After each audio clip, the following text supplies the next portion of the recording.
국정원 부정선거 축소 보도. 여야는 오늘도 충돌했습니다. 정치권은 정면 격돌로 치닫고 있습니다. 거친 공방전은 오늘도 계속됐습니다. 민생입법은 또 표류하는 것 아니냐라는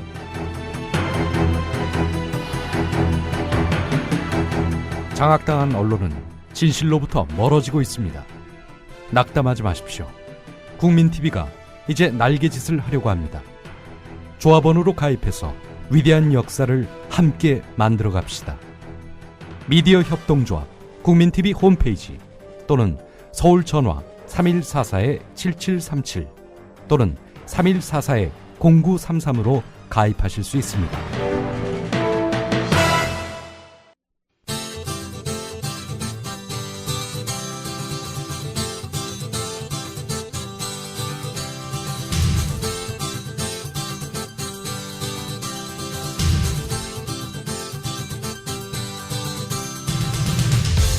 투박하지만 정직하다. 비평을 비평하는 남자 서영석. 그가 바라본 세상. 사설과 칼럼을 통해 오늘을 짚어본다. 서영석의 라디오 비평.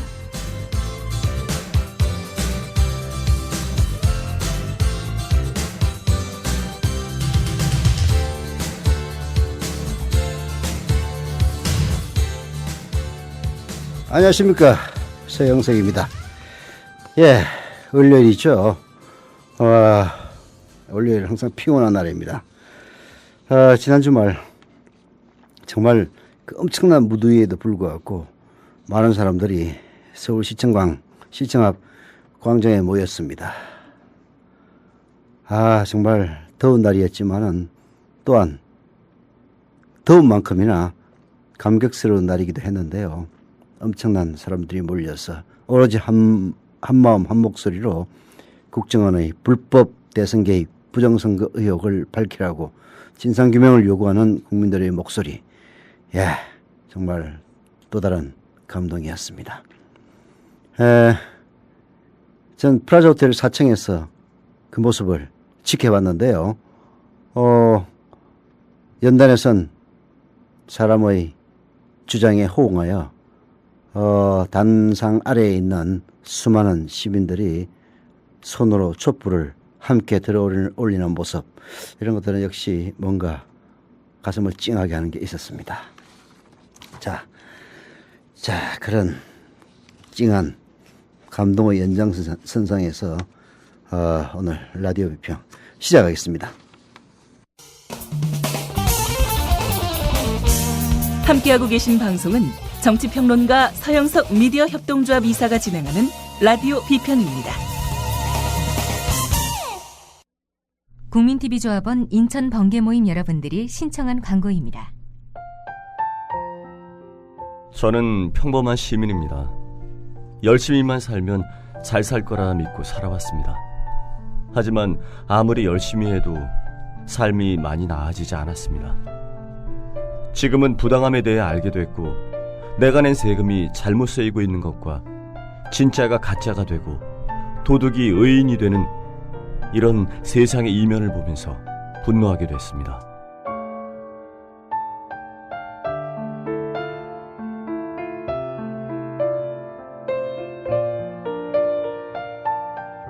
미래의 내 자식들에게 떳떳하게 정의를 이야기하려면 지금 내가 행동해야 한다.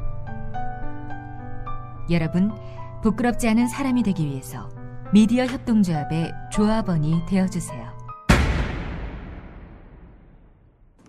네, 광고대로 미디어 협동조합 국민TV의 조합원이 되주시기를 부탁을 드리면서 역시 이제 지난 토요일의 10만 촛불에 대한 한겨레신문의 사설로부터 시작을 합니다. 국가정보원의 대선 개입을 규탄하는 촛불 집회가 갈수록 확산되고 있다. 지난 10일 저녁 열린 제6차 범국민 촛불문화제에는 서울광장에만 5만여 명이 모이는 등 전국에서 10만여 명이 촛불을 들고 나섰다.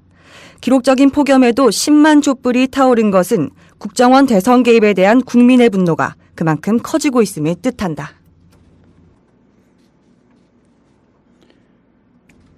촛불 집회에 참여한 시민들의 요구는 간명하다.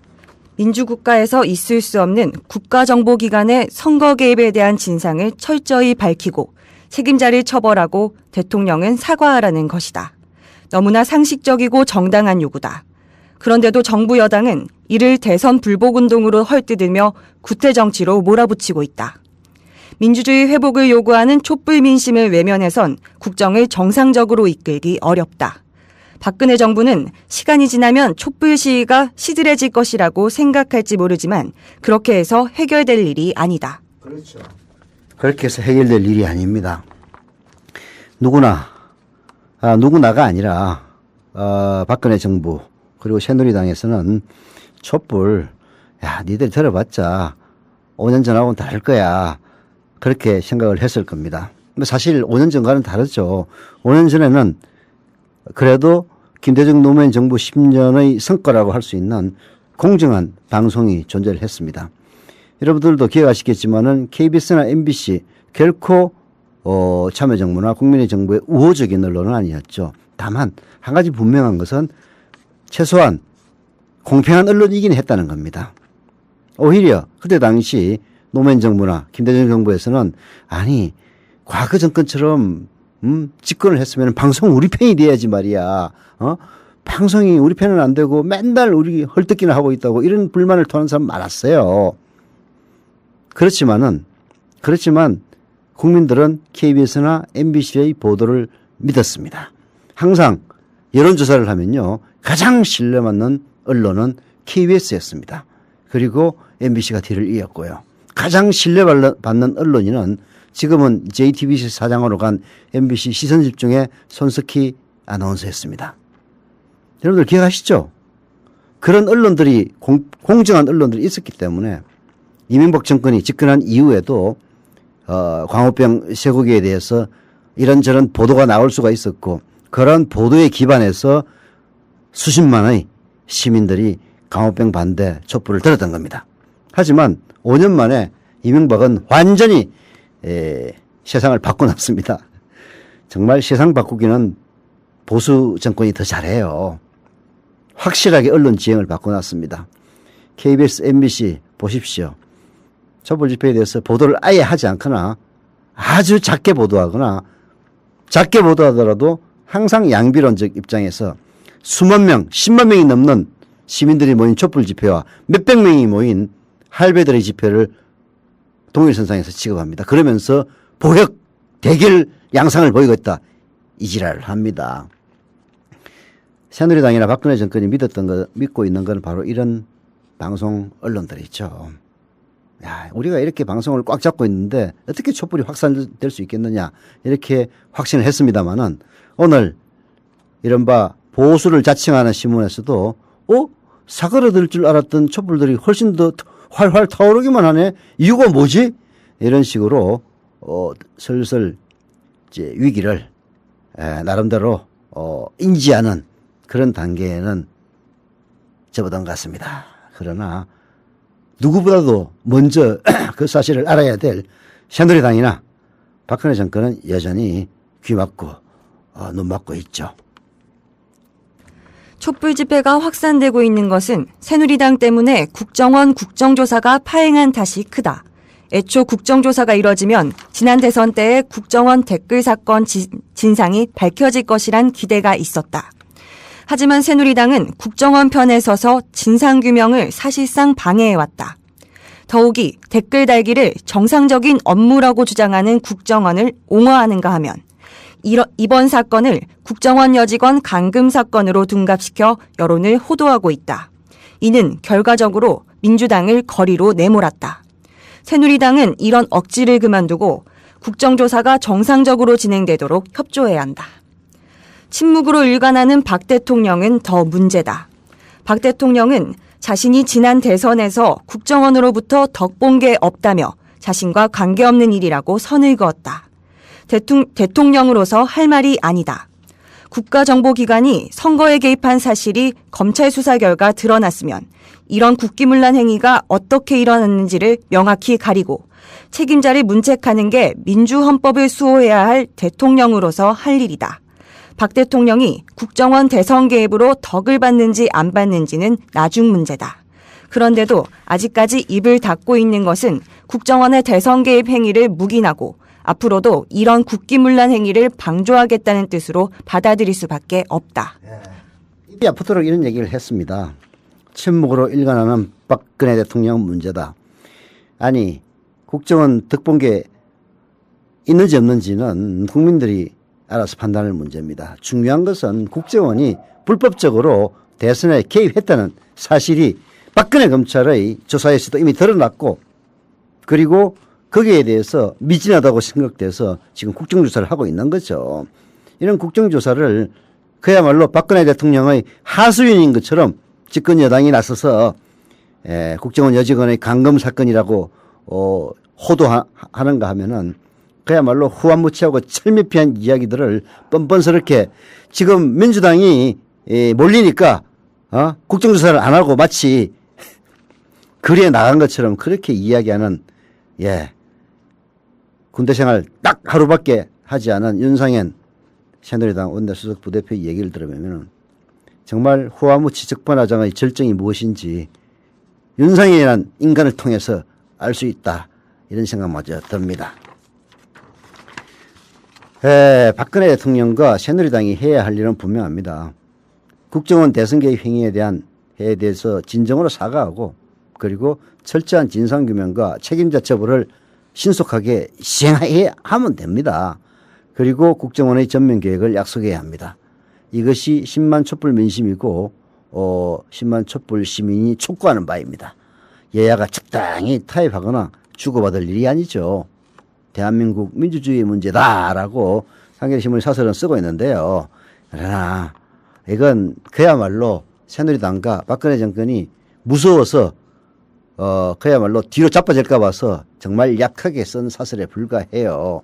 아니, 솔직히 국정원이 대통령 선거에 개입을 하고 그 결과 대통령이 당선됐다면 솔직히 그 대통령 무효 아닙니까?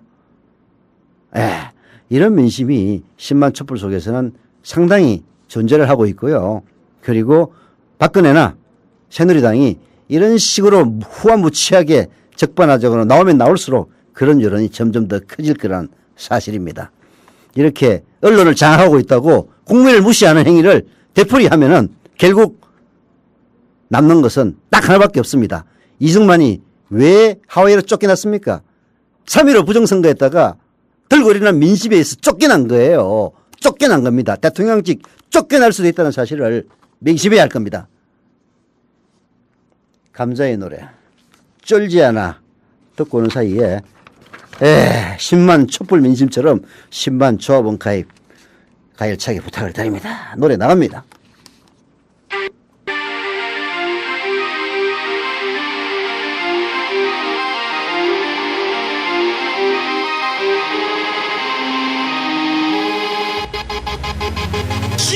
네, 아주 노래가 과격하네요.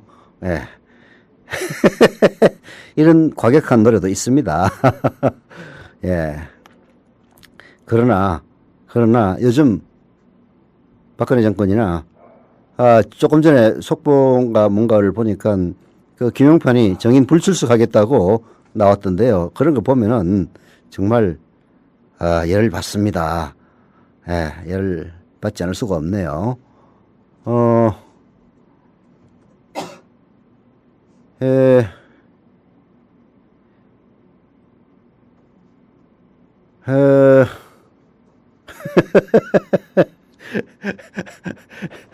아니, 지금 메시지가 와가지고 지금 잠깐 읽었는데요.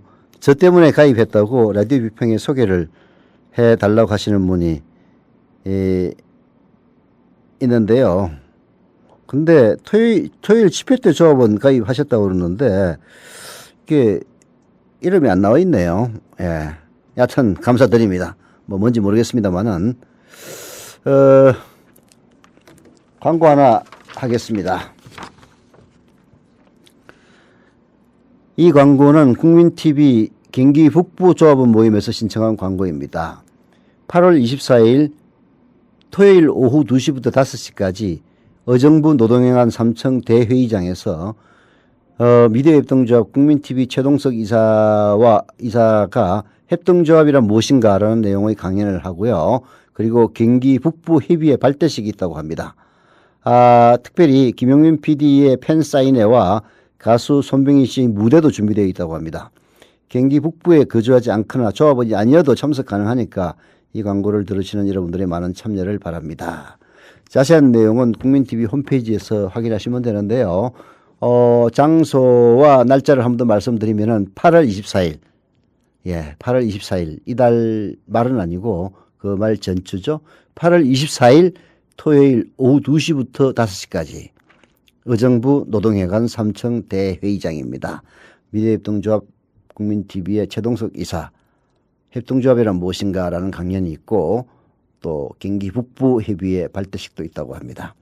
김용민 PD의 책 사인회 그리고 가수 손병희 씨의 무대 아주 좋은 기회네요.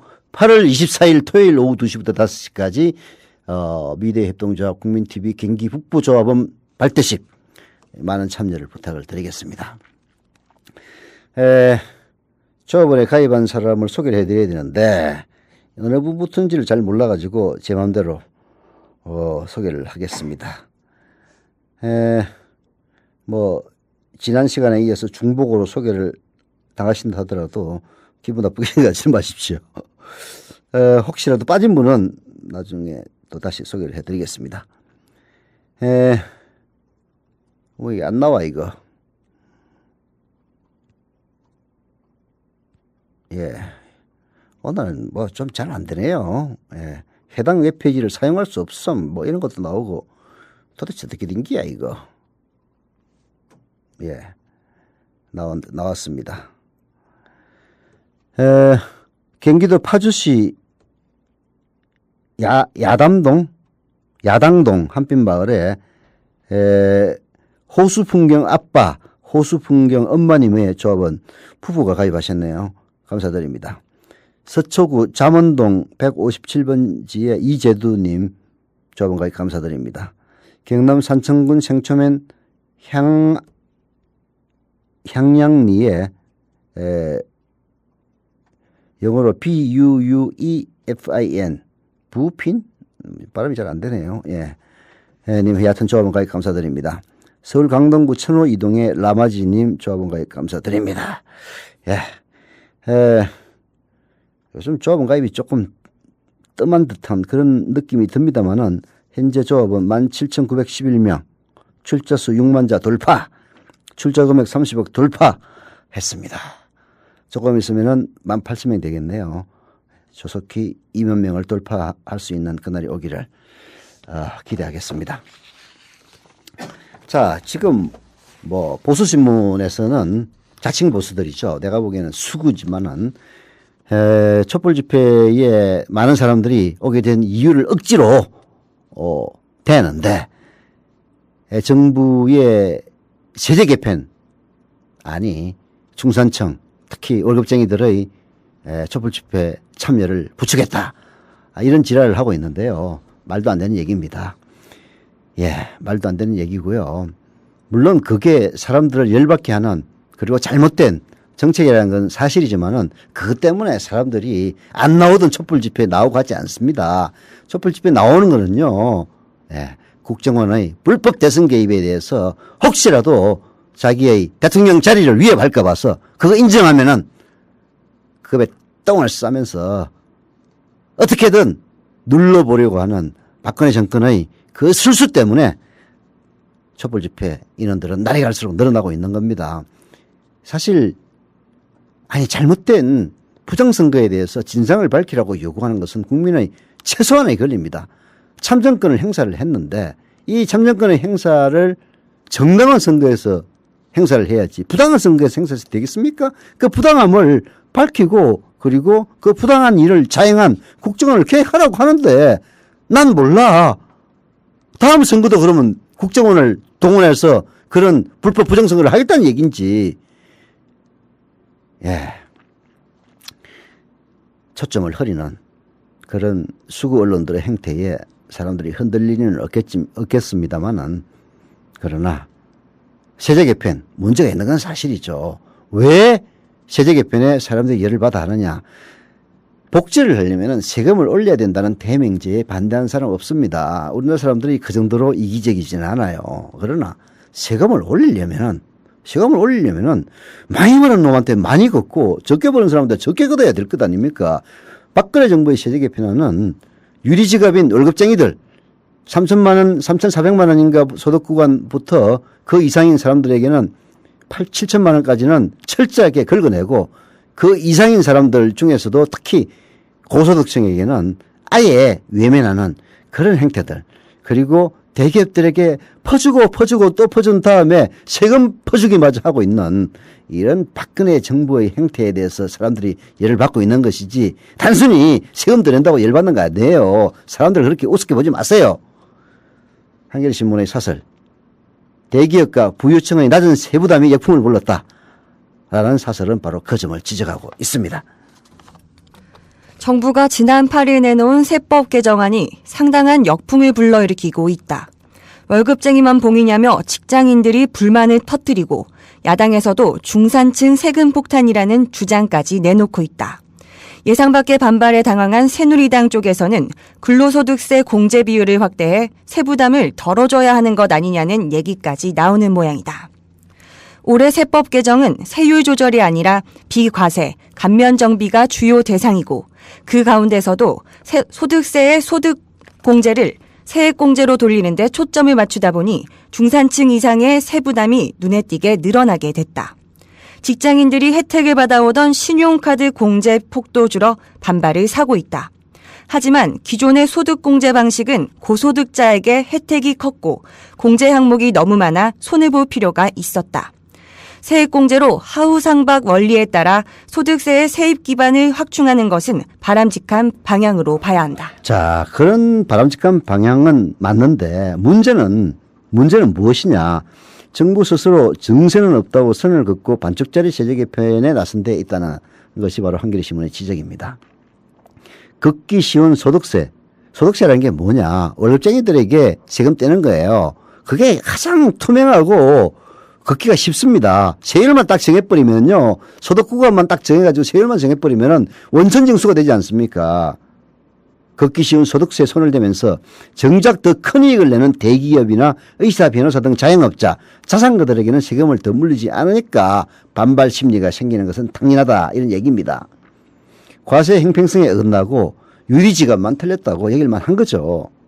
정부가 필요한 재정 규모와 재원 조달 방법 등에 대한 청사진을 알리고 사회적 합의를 이끌어내는 작업을 먼저 해야 되는데 순서가 뒤바뀐 겁니다. 소득세 개편은 나름대로의 합리성이 있기 때문에 처리하거나 부담을 완화하는 것은 해결책이 될 수가 없습니다. 물론 세금 폭탄이라고 하는 주장은 지나친 면이 있고 늘어나는 재정 수요를 충당하려면은 국민 개세주의 원칙에 따라서 소득세 부담 또한 늘릴 필요는 있습니다. 조세 체계를 바로잡기 위한 시급한 과제는 그와 더불어서 그야말로 이명박 정권에 이어서 이 정권에 이르기까지 오로지 퍼주기로만 일관하고 있는 바로 재벌과 대기업에 대한 과세, 그리고 그야말로 0.01%에도 미치지 못하는 부유층에 대한 과세, 대기업과 부유층에 대한 세부 부담을 늘리는 일이 선행돼야 한다, 이런 얘기입니다. 사실 노블리스 오블리제제, 서하고 제가 서로 바뀌어야 됩니다. 박성재 기자가 아니고 박성수 기자인가 그럼? 네, 농담이고요. 노블리스 오블리제란 말도 있습니다만은 사회에서 그만큼 혜택을 받아서 좋은 자리를 누린다면은 거기에 걸맞는 의무를 다해야 합니다. 사실 전기요금만 하더라도 산업용 전력요금이라고 하는 미명하에서 그야말로 박정희 시대 때부터 지금까지 재벌 대기업들은 엄청나게 전기요금만 해도 싸게 내고 있습니다. 가정이야 전기를 쓰면 얼마나 쓰겠습니까? 그래서 해봤자 1, 2만 원, 많으면 10만 원 안팎이지만은 기업들은 그렇지 않아요. 전기를 무지무지하게 많이 씁니다. 그래서 산업용 전력요금을 일반 전력요금에 대해서 절반 이하로 만약 해둔다면은 얻는 혜택들이 수백억에 달할 수밖에 없는 거죠. 그런 식의 대기업에 대한 혜택은 이루 말할 수가 없습니다. 그렇게 해서 연간 몇 천억, 몇 조씩 이익을 내면은 세금을 더 내가지고, 다른 사람들이, 이른바 복지라는 게 뭡니까? 세금 없이 복지라는 없는 거예요. 그런 얘기 하면 진짜 입만 아픕니다. 입만 아파요. 그래서 입이 아프니까 제가 한겨레신문의 사설을 대신 읽어주겠습니다. 대기업들은 이익이 늘어났는데도 세금은 오히려 적게 내고 있다. 이명박 정부 때 법인세 최고 세율이 25%에서 22%로 낮아진 데다가 공제 혜택이 집중되기 때문이죠. 법인세 최고 세율이 25%에서 22%로 3% 낮아졌는데 3%포인트가 낮아졌죠. 이게 뭐냐 하겠지만은요. 삼성전자 보십시오. 몇 조 원의 영업이익을 냅니다. 몇 조 원의 3%라면요. 수천억 원이에요. 수천억 원. 이번 그 정부의 세제 개편에서 그 봉급쟁이 지갑을 탈탈 털어가지고 개우 늘리는 세수가요. 2조 원 안팎입니다. 근데 이명박이가 법인세 최고 세율을 25%에서 22%로 낮춰가지고 한 방에 보낸 세금이 몇 조 원 돼요. 삼성전자라고 하는 단일 회사만 그런데 포스코라든지 한국전력이라든지 SK라든지 SKT라든지 이익 많이 내는 기업들 세금 혜택 얼마나 받았겠습니까? 이러니까 사람들이 이해를 받는 거죠.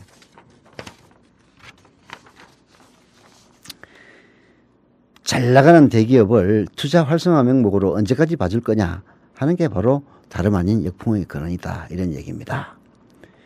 기업 평가 사이트인 CEO 스코어의 조사를 보면요. 삼성전자 이익 나오네요. 지난해 세전 이익은 20조 7,478억 원입니다. 자, 세전 이익이 20조 원이 넘어요. 20조 원. 실효 법인세율은 16.3%로 1.6%포인트 늘어나는데 그쳤습니다. 실효 법인세율이. 야, 이거 뭐 삼성전자가 세전 이익이 20조 원이 넘는데 실효 법인세율은 16.3%밖에 안 되네. 25% 내면은 무려 9% 정도 줄었는데 그러면 2조 원이 여기서 한 방에 날아간 거예요. 그렇지 않습니까? 아니 뭐 정확하게 계산 안 한 거니까 대충 한 거니까 시비 붙지는 마세요. 하여튼 국내 최고 대기업의 세부담이 법인세 최고 세율보다 훨씬 더 아래라는 현실입니다. 지금 최고 세율이 22%로 낮췄는데도 삼성전자에 대해서 16.4%밖에 부과를 안 해요. 포스코, 기아자동차, SK텔레콤 등 손꼽히는 기업들의 실효세율 또한 세금이 깎이더라도 반드시 내야 하는 최소한의 세율인 최저한세율에도 미치지 못했답니다. 이게 무슨 얘기인지 사실 잘 몰라도 돼요. 여하튼 세금 적게 낸다는 얘기입니다. 이렇게 몇 조 원, 몇십 조 원씩 이익을 내는 기업들에게 세금 제대로 걷어보세요. 이 영업이익에 대해서 세금을 걷는 겁니다. 손해에 대해서 세금 걷는 거 아니에요. 그것만 하더라도 일반 세수를 충당하고도 남을 일인데 그런 세금들 다 깎아주고 기껏 세제 개편을 마련한다는 것이 월급쟁이들 지갑이나 트는 이딴 식으로 세제 개편을 하니까 사람들이 열을 받는 것 아닙니까? 박근혜 대통령 한테 이런 얘기하는가 정말 지긋지긋합니다. 예. 노래 하나 듣고 오겠습니다. 키위의 폭탄주 듣고 오는 동안 역시 제가 부탁드리는 것은 딱 하나입니다. 조합원 가입입니다. 예. 노래 듣고 오겠습니다.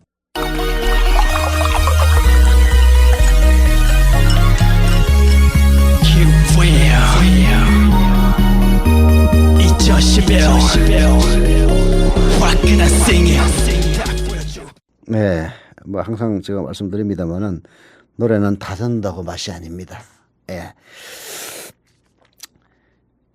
키위의 폭탄주를 선곡한 이유는 우리 박성재 PD가 선곡한 이유는 아마 세금 폭탄이라는 얘기 때문에 폭탄주를 한 것 같은데요. 여하튼 노래는 노래고 조합원 가입하신 분 세 분 더 계시네요. 충남 아산시 탕정면 동산리의 희망촛불님 조합원 가입 감사드립니다. 인천 계양구 작전 이동에 촛불 810-86님 조합원 가입 감사드립니다. 김해시 삼계동 현대 아이파크의 안도현님 즐겁게 님이네. 예. 초본 가입 감사드립니다. 예, 많은 가입 부탁을 드리고요. 방사능 때문에 사람들 걱정들이 많습니다. 그래서 이런저런 보도들이 많이 나오고, 특히 정부에서는 괴담이다. 방사능 때문에 뭐 농수산물 먹거리 위협받는 거 순 괴담이니까 안심하고 드시라. 이런 얘기를 많이 합니다.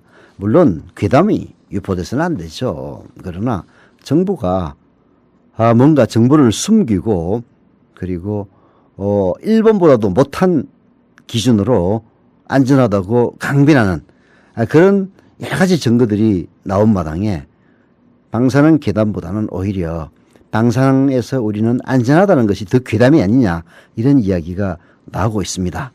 경향신문의 오늘자 사설 방사능 괴담보다 방사능 안전 괴담이 더 두렵다라는 것은 바로 이러한 점을 지적한 건데요. 그야말로 대한민국 정부 그리고 농수산식품부 그리고 관세청 그리고 식품의약품안전처 이런 데서 새겨들어야 할 충고가 아닌가 싶습니다. 일본 정부가 후쿠시마 사고 원전의 고농도 방사능 증가와 오염수 유출 사실을 인정했음에도 우리 정부는 손을 놓고 있다는 비판이 제기됐다. 국회 환경노동위원회 소속 장하나 의원과 핵없는 사회를 위한 공동행동은 어제 서울 세종로 정부 서울청사 앞에서 기자회견을 열어 원자력 안전위원회가 인접국가 방사능 누출 사고 위기관리 매뉴얼에 일거해 위기경보를 즉각 발령할 것을 요구했다. 최근 일본의 방사능 유출 상황은 주의 이상, 최소한 관심 단계에 해당하는 것이다. 국내 유통되는 식품의 방사능 오염에 대한 국민 불안이 가중되고 방사능 괴담마저 유포되는 상황에서 시의적절한 지적이라고 본다. 어제면 일요일이네요. 서울 세종로 정부 서울청사 앞에서 국회 환경노동위원회 소속 장하나 의원 그리고 핵없는 사회를 위한 공동행동이 공동기자회견을 열면서 위기경보를 발령하라. 원자력 안전위원회가 인접국가 방사능 누출 사고 위기관리 매뉴얼이라는 걸 만들었습니다. 매뉴얼 하는 거 보니까 노무현 정부 때 만든 것 같네. 매뉴얼 정부라고 그 수구 언론들이 비아냥까지 하지 않았습니까? 근데 사실 이런 매뉴얼은 필요해요. 왜냐면은 공무원들은 뭔가 기준이 없으면은 위기에 대해서 무감각합니다. 그래서 이런 식으로 뭔가 인접국가에서 방사능 누출 사고가 생겼을 때 이런 매뉴얼을 만들어 놓으면은 그 매뉴얼에 따라서 행동만 하면 되는 거거든요. 그리고 나중에 검사를 해가지고 복귀를 해서 반성을 해가지고 그 매뉴얼이 잘못됐다. 현실에 맞지 않는다 하면 그 매뉴얼을 다시 고치면 되는 겁니다. 자, 그 위기관리 매뉴얼에 의거해서도 지금 현재 일본 후쿠시마 원전의 방사능 누출 상황은 옐로우 단계. 아마 블루, 옐로우, 레드 이런 식으로 가는가 봐요. 레드는 진짜 위험한 거고 옐로우는 황색 경보 아닙니까? 주의를 요구한다. 아니면은 최소한 관심은 기울여야 한다. 블루 단계는 된다. 이런 건데요. 지금 정부는 무대책이 그야말로 상대책이라는 식으로 오불가는 고개만 돌리고 국무총리라는 작자가 나서가지고 한다는 얘기가 괴담 운운하고 있습니다. 후쿠시마 원전 사고는 앞으로 더 악화될 우려가 있는 현재 진행형 재앙이다. 지난달 원전 3호기에서 수차례 수증기가 발생했고 시간당 2170mS에 이르는 초고농도 방사능이 확인됐다. 매일 300톤 정도의 고농도 방사능 오염수가 지하수를 통해 바다로 흘러들어가고 있다는 일본 정부의 발표도 있었다. 저농도 오염 폐수의 무단 방류도 계속될 것이다. 유출된 방사성 물질은 대기나 해류, 생태계, 식품 등을 통해 주변으로 확산될 수밖에 없다. 일본과 가장 가까이 있는 우리나라가 특히 비상하게 대처해야 하는 이유다. 네. 참 이런 얘기를 들으니까 참 한심하고 기가 막히더라고요. 일본에 있는 사람 저 지인한테 야, 너 좀 큰일 났다. 후쿠시마 때문에 국토의 70%가 뭐 오염됐다는 뭐 난 믿지는 않지만은 그런 보도까지 있고 어떻게 사냐 그랬더니 한다는 얘기가 야, 웃긴 소리 하지 마. 일본이 더 안전해. 일본은 최소한 기준은 있어. 너그 한국에는 기준도 없잖아. 도대체가 한국이 더 위험해 이 사람아. 이런 얘기를 하더라고요. 정말 창피하기 짝이 없는 지적입니다. 정작 후쿠시마 원전 사고가 난 일본보다도 우리가 더 위험할 수밖에 없는 이유는 바로 식품의약품 안전처라든지 농수산식품부라든지 관세청이라든지 이런 데서 그야말로 기준도 매뉴얼도 없는 상태에서 그냥 하던 관성대로 뭐 물건 수입하고 뭐 거기에 대해서 위험한지 위험하지 않은지조차 문제의식도 없는 이런 상황이 오히려 더 위험하기 때문에 일본에 사는 사람이 그런 지적을 하는 겁니다. 정부는 후쿠시마 사태 직후인 2011년 9월 이를 위한 매뉴얼을 만들었고 노무현 정부 때 만든 게 아니구만. 2011년이면 이명박 때 만든 거 아니야. 그리고 지난 6월 11일 검토회의까지 거쳤다고 합니다.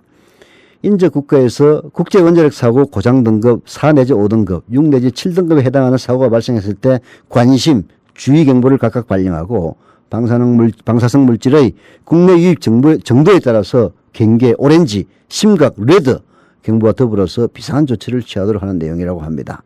최근 후쿠시마 원전 상황은 적어도 4 내지 5등급에 해당하는 중대사고라고 할 수 있는데 경보 발령 얘기는 들어본 바가 없다는 얘기입니다.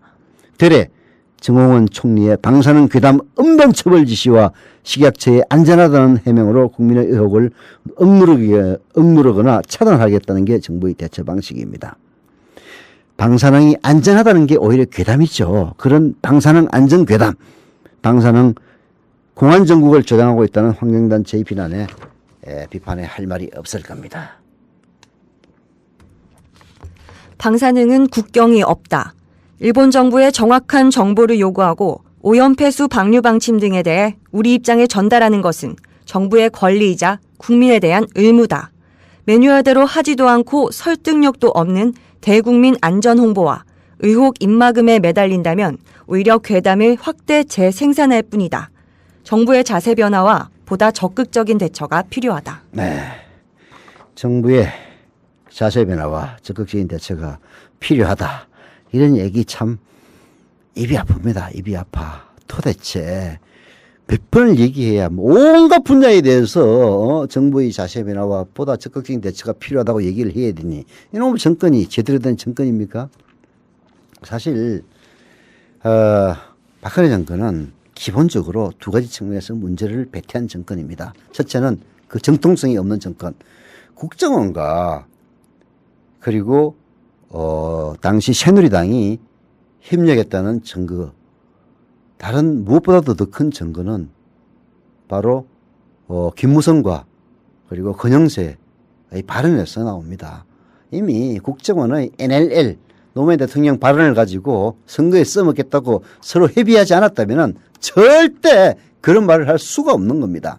그 효과가 박근혜를 당선시켰느냐 당선시키지 않았느냐 이따위 얘기는 그야말로 불필요한 논쟁일 뿐이죠. 칼을 들고 집안에 들어가서 물건을 제일 비싼 다이아몬드를 훔쳐오지 않고 금반지 훔쳐갔다고 그러면은 그 죄가 없어지는 겁니까? 박근혜 대통령의 정통성 취약합니다. 이건 조사를 해봐야 되겠지만은 오늘 김영파님 하더라도 안 나오잖아요. 나와서 한마디 하면은 박근혜 대통령 모가지 당할 수도 있다 해가지고 안 나오는 겁니다. 정통성 문제가 있습니다.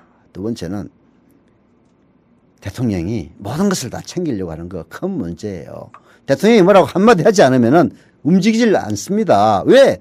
말하지도 않은 거 잘못 움직였다가 착살나는 거는 빤할 빤짠데 뭐 하려고 움직이겠습니까? 모든 것을 다 지시하는 대통령이 있는데 그렇지 않습니까? 방사능 괴담에 대해서도 대통령이 적극적으로 나서서 일본 먹거리 주의하세요 하면은 당장 바뀔 거예요. 근데 문제는 그렇게 신경 써야 할 게 너무 많다는 데 있는 거죠. 대통령이 어떻게 다 모든 것을 다 하겠습니까? 결국은 아랫 사람들에게 위임하고 그리고 대통령은 큰 틀의 정책, 큰 틀의 방향만 신경을 써야 되는데 정작 큰 틀은 냅두고 이런 소소한 문제에 매달리니까 결국은 방사능 괴담도 일어나는 겁니다. 박근혜 정권을 생각하면은 열받죠. 열받지만은 시간 되면은 라디오 비평도 끝나는 겁니다. 오늘은 여기까지입니다.